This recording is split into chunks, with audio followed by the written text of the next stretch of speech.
얼마 달리지도 않았는데 금방 숨이 차고 지친다고요? 체력이 저질이라서 그렇죠. 더 빡세게 운동하셔야 돼요.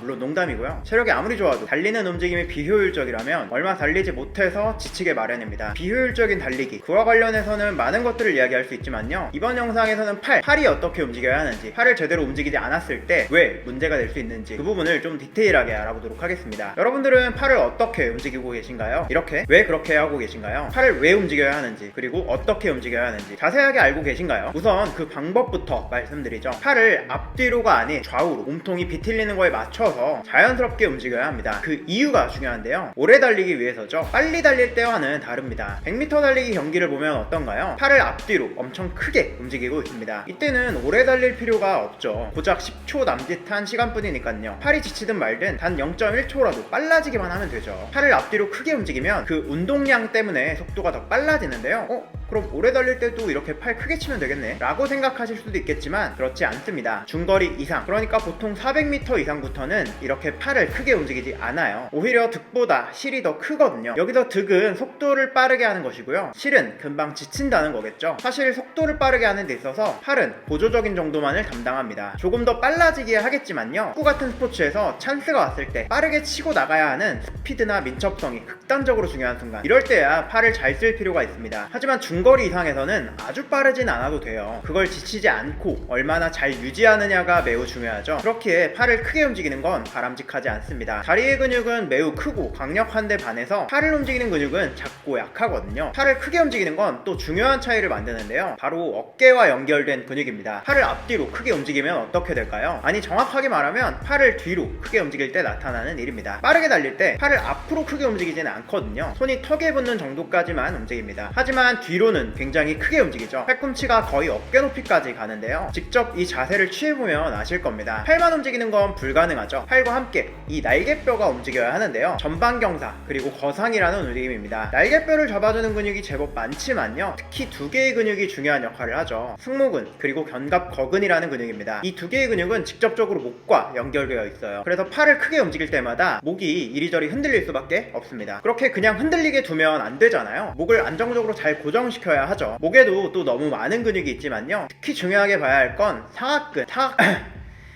사각근이라는 근육입니다. 이 근육은 목에서부터 갈비뼈와 연결되어 있어요. 갈비뼈는 호흡을 하면서 움직이죠. 그러니까 이 근육은 달리면서 계속 쓸 수밖에 없습니다. 달리다 보면 숨을 쉬어야 되잖아요. 근데 거기다가 팔을 크게 움직이면서 이리저리 잡아당겨지는 목도 컨트롤하고, 이러려면 근육이 금방 지칠 수밖에 없겠죠. 결국 얼마 달리지 못하고 낙오될 겁니다. 이뿐만 아닙니다. 팔꿈치의 각도도 되게 중요한데요, 팔꿈치가 펴진 상태라면 팔을 움직이는데 더 큰 힘이 들어가게 되죠. 모멘트 팔 때문인데요, 짧은 막대를 움직이는 것보다 긴 막대를 움직이는 게 더 힘든 것처럼요, 팔꿈치를 펴게 되면 똑같은 팔무게라도 더 몸에서 멀어지고 더 큰 힘을 받게 되는데요, 잠깐은 괜찮을 수 있겠지만 오래 달리려면 무리가 될 수 있습니다. 달리는데 다리가 지치고 숨이 차고 이런 것 때문에 힘든 게 아니라 팔이나 어깨 이런 데 힘이 많이 드는 거죠. 달리기는 기본적으로 다리가 많이 움직이는 운동이지만요, 팔이나 목 이런 부분들도 은근히 개입을 많이 하는 운동입니다. 다리에 비해서 워낙 약한 근육 부위이기도 하고요, 그만큼 조금만 무리가 되어도 지치기 쉽죠. 이런 데는 뭐 근육을 강화하고 그렇게 한다고 해결되는 게 아닙니다. 상체가 막 헬창처럼 발달되고 목이 엄청 두꺼워지고 그러면 그 무게 자체도 오래 달릴 때 부담되거든요. 상체 쪽으로는 오히려 근육이 막 발달되는 것보다는 올바른 자세가 훨씬 더 중요한 역할을 하죠. 물론 근육이 너무 약하거나 너무 긴장되어 있거나 그러면 또 문제가 되기 때문에 가볍게 스트레칭을 하는 정도? 그 정도는 운동도 해주긴 해야겠지만요, 기본은 바른 자세입니다. 이번 영상에서는 달리기를 할 때 금방 지치는 원인, 그 이유를 팔의 움직임이라는 측면으로 알아봤는데요, 여러분들은 달리기를 할 때 어떤 점 때문에 지치고 힘들어지나요? 구체적으로 남겨두시면 다음 영상 제작에 참고하도록 하겠습니다. 운동 그리고 몸이라는 게 생각보다 다양한 원인에 의해서 문제가 생기고 또 해결할 수 있거든요. 그럼 저는 앞으로도 운동과 몸에 대해서 다양한 관점에서 깊이 있는 이야기 들려드리도록 하겠습니다. 제 채널에 이미 올라온 다른 영상들도 한번 둘러봐 주시고요, 구독과 알림 신청도 해주시면 앞으로 올라올 영상들도 빠르게 받아볼 수 있으실 겁니다. 그럼 긴 영상 끝까지 봐주셔서 감사합니다.